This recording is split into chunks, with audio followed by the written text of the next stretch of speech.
tenemos el diagnóstico de una enfermedad de Alzheimer. Bueno, veamos. Lo primero que quiero que sepas es que no existe un examen que al 100% me logre diagnosticar antes de fallecer la enfermedad. La enfermedad, el diagnóstico de ella va a ser histológico, va a ser post-mortem. Después que el paciente fallece, se le hace la necropsia, aquí se toman células y se observa el órgano como tal, el cerebro, y si estamos observando las características de la enfermedad de Alzheimer, y luego el patólogo analiza desde el punto de vista del microscópico los cambios que deben encontrarse en esta patología, pues entonces esta persona, este doctor, finaliza el caso como que efectivamente tuvo una enfermedad de Alzheimer. Y ahora me dirás, caramba, pero es que lo vamos a saber cuando ya el paciente falleció. Bueno, es que quizás ya para el propio paciente no sea tan importante como para la familia del paciente que queda atrás. Para la familia sí es muy importante saber si realmente ese paciente tenía un Alzheimer. No olvidemos que uno de los factores relacionados con el desarrollo de esta enfermedad era precisamente tener antecedentes en la familia de enfermedad de Alzheimer. Por eso es un punto importante que las personas conozcan el estudio histológico, el resultado histológico que finalmente el patólogo pues describe en su informe, y el que me va a decir a mí a ciencia cierta si verdaderamente era una enfermedad de Alzheimer.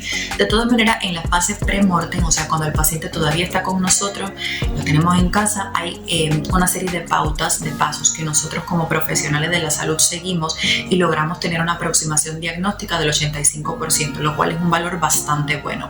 Esto quiere decir que la mayoría de los pacientes, si se siguen estos pasos, pues serán diagnosticados correctamente y coincidirá después, cuando el patólogo lo analice, el diagnóstico final. Considera que es una enfermedad de Alzheimer. Entonces, ¿cuáles son estos pasos? Mira, pre-mortem el diagnóstico va a ser prácticamente de exclusión. ¿Qué quiere decir esto? Que el médico va primero a evaluar todas las posibles causas que, aparte de una enfermedad de Alzheimer, puedan dar lugar a la aparición de una demencia, porque ya vimos que la demencia no solamente la produce el Alzheimer, hay muchas otras condiciones, y es nuestra labor descubrir si ese paciente está teniendo cualquiera de esas otras condiciones, y si no las tiene, entonces podremos pensar que tiene un Alzheimer. Otro dato importante que quiero decirte es que existe la Asociación del Alzheimer, que es el organismo que se ha encargado de describir cuáles son los criterios diagnósticos para poder designar a un paciente como que es un caso posible o un caso probable de enfermedad de Alzheimer. Nunca en el estado pre-mortem vamos a decir es un Alzheimer. No, nosotros decimos es un caso probable de Alzheimer o es posible de Alzheimer, en función de lo que nosotros vayamos encontrando en todos estos pasos que ya te voy a estar diciendo. Bien, lo primero que vamos a hacer es la anamnesis. Es vital conversar con la familia, con la persona que está más cerca con este paciente, sobre cuáles son los síntomas que ha estado presentando el paciente, y sobre todo evaluar la relación temporal, el tiempo que el paciente lleva con estas manifestaciones, y hacer énfasis en si ellas han empeorado, si el paciente de pronto tiene una depresión de las capacidades mentales de manera progresiva, si está perdiendo más la memoria, si se está desorientando más, si no está reconociendo las personas mucho más. O sea, esto es muy importante, ver la evolución en el tiempo que está teniendo el paciente. Entonces, después de este interrogatorio, donde realmente preguntaremos muchísimo a la familia, entonces nos encargamos de preguntarle al paciente, y ya desde la hora en punto en que comenzamos a conversar con él y hacer la anamnesis, comienza aquí mismo la evaluación neuropsicológica del paciente. Nosotros en medicina tenemos una herramienta que se llama Mini Mental Test o test de Folstein, que es precisamente la persona que describió en la década de los 70 este tipo de test. Es un examen o una herramienta que consta de 5 puntos fundamentales a evaluar, y por medio de la cual nosotros podemos reconocer si ciertamente ese paciente está teniendo un déficit cognitivo, o sea que tiene ya alteraciones en la memoria, en la atención, en la conciencia, en la retención de información, la memoria inmediata, que son las esferas que primero se van afectando. Este test de Folstein no va a ser diagnóstico, es solamente un test que utilizamos como cribado de las alteraciones de la demencia en este caso. Cribado quiere decir que me va a mí a orientar en que efectivamente este paciente está teniendo afectación de la memoria, pero tendré que hacer otros estudios complementarios para certificar, comprobar un poco más que ciertamente está teniendo esta condición.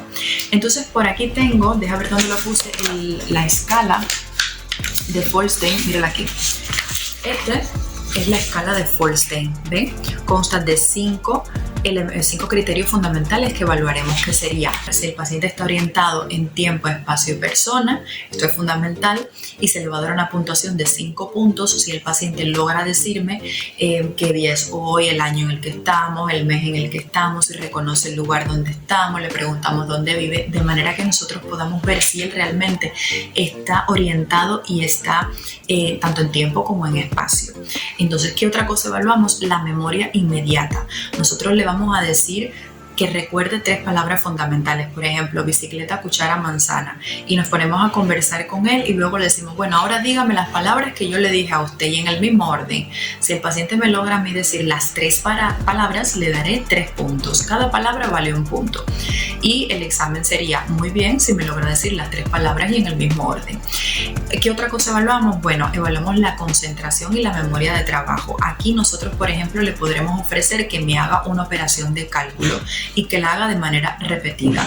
Si todas las operaciones de cálculo las hace bien, cada uno de los intentos representará 1 punto. O de lo contrario, puedo decirle, por ejemplo, que me diga una palabra, que me la deletree, pero no de adelante hacia atrás, o sea, no de inicio a fin, sino que me la deletree en sentido inverso. ¿Qué otra cosa vamos a evaluar? El lenguaje. Esto es fundamental porque el lenguaje, ya cuando la persona tiene sobre todo una demencia moderada, el lenguaje se deprime. Las personas de pronto se les empieza a enlentecer el lenguaje, se enlentece el pensamiento, se le olvidan las palabras, se le olvida el significado de palabras. De hecho, yo les muestro objetos, que es uno de los test que se hacen, les muestro objetos y le digo, dígame ahora el nombre de este, de este y de este. Y si él me los logra hacer los 3, pues perfecto, bien, tienes tu punto por cada uno. Si no, pues tiene 0 puntos.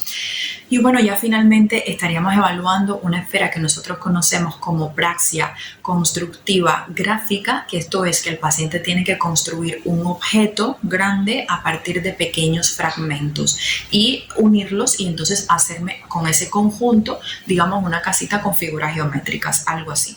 Esto es una habilidad que realmente necesita de muchísima concentración y necesita que él tenga conservadas las funciones de interpretación. Entonces, por medio de todos estos 5 aspectos, nosotros le vamos a dar una puntuación final a ese paciente, que la puntuación máxima va a ser de 30 puntos y la puntuación mínima obviamente sería 0.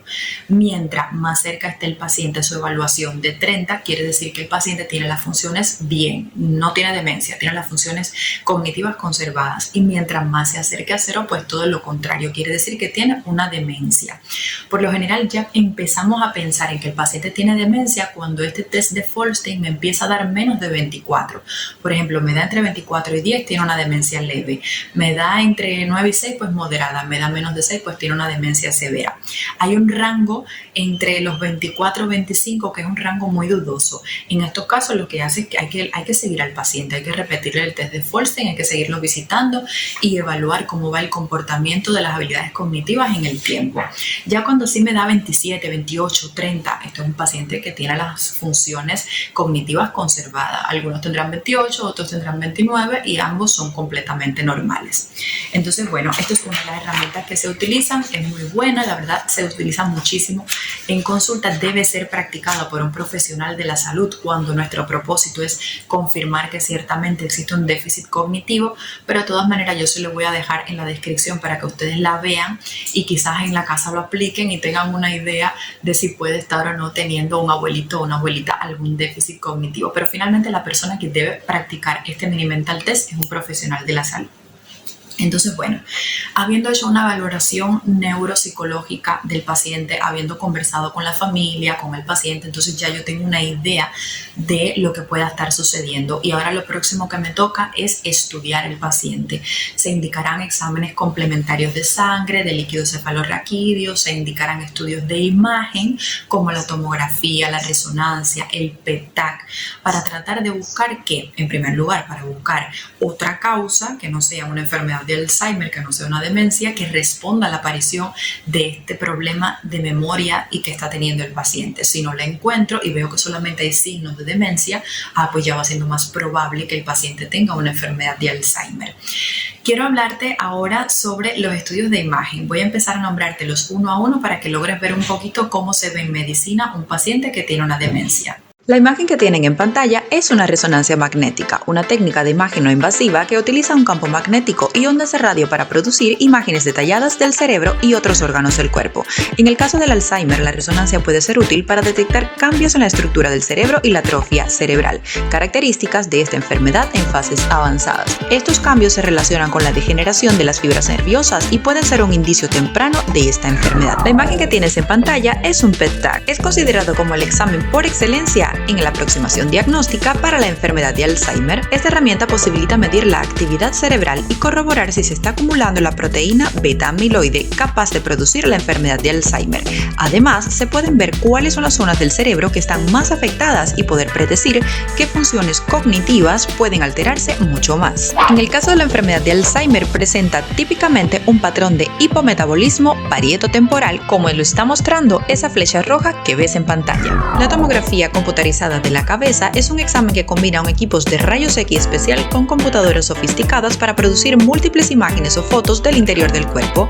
Los médicos utilizamos este examen en busca de otras causas de demencia, como puede ser un tumor cerebral, un hematoma subdural o un accidente cerebrovascular. Ahora quiero hablarte del caso de los biomarcadores, y es que existen una serie de biomarcadores que han aparecido a medida que se ha ido estudiando mucho más la enfermedad de Alzheimer, que algunas personas piensan que estos biomarcadores me van a decir a mí cuando el paciente ya está teniendo una enfermedad de Alzheimer. En realidad no, porque estos biomarcadores pueden incluso elevarse 30 años antes de que la persona esté desarrollando la enfermedad de Alzheimer.